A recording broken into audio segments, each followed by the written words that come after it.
નમસ્કાર મિત્રો, હું રાઠોડ આશુતોષ, અરવલ્લી જિલ્લા યુથ કોંગ્રેસ પ્રમુખ વાત કરવા માંગુ છું. અત્યારે એક ગંભીર અને મહત્વનું જે લોકોના આરોગ્ય અને જીવન સાથે સંકળાયેલા નકલી દૂધનું પ્રકરણ ચાલી રહ્યું છે, જેમાં સાબરકાંઠામાં પ્રાંતિજ સલાલ પાસે નકલી દૂધ બનાવવાની ફેક્ટરી પકડાઈ હતી કે જ્યાં કેમિકલ યુક્ત કૌષ્ટિક સોડા, પામોલી તેલ અને યુરિયા ખાતરમાંથી નકલી દૂધ બનતું હતું.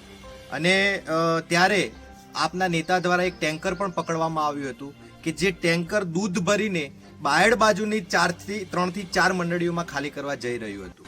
હવે અરવલ્લી જિલ્લાના બાયડમાં જે બાયડની આમોદરા અને પીપોદરા દૂધ મંડળીઓના જે નામ બહાર આવ્યા છે, જેમાં પીપોદરા એ સાબર ડેરીના ચેરમેન સામળભાઈનું વતન છે.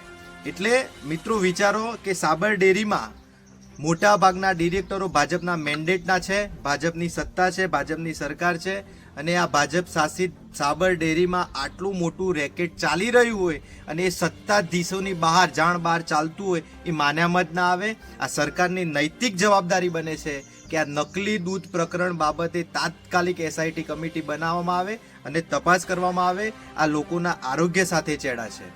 આમોદરા પીપોદરાની દૂધ મંડળીમાં રોજે રોજ અંદાજિત 8 લાખનું દૂધ સાબર ડેરીમાં મોકલવામાં આવતું હતું. એટલે ખરેખર આ જે નકલી દૂધ સાબર ડેરીમાં જઈને પછી પ્રોસેસિંગ થઈને જે પ્રોડક્ટો બનતી હતી અને જે લાખો લોકોના આરોગ્ય સાથે ચેડા છે, અને આ કરોડોનો આર્થિક ભ્રષ્ટાચાર નથી પણ આ માનવ જીવન સાથે સંકળાયેલી ગંભીર મહત્વની બાબત છે.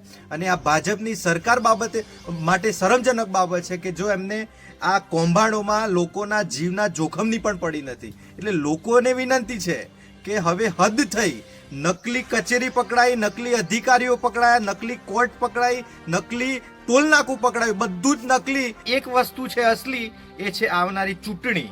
જે ચૂંટણી આવે છે એમાં ઈમાનદારીથી વોટ આપો અને આ ડબલ એન્જિન વાળી સરકારને એન્જિન બંધ કરીને ઘેર મોકલો. કોઈ જરૂર નથી આવી ભ્રષ્ટ અને કૌભાંડી અને માનવ જીવન સાથે ચેડા કરનારી આ ભ્રષ્ટ સરકારની કોઈ જરૂર નથી. એટલે લોકો જાગો અને આ ડબલ એન્જિનની સરકારને જવાબ આપવાનો સમય આ સ્થાનિક સ્વરાજ્યની ચૂંટણીમાં પણ આવી ગયો છે. સત્યમેવ જયતે.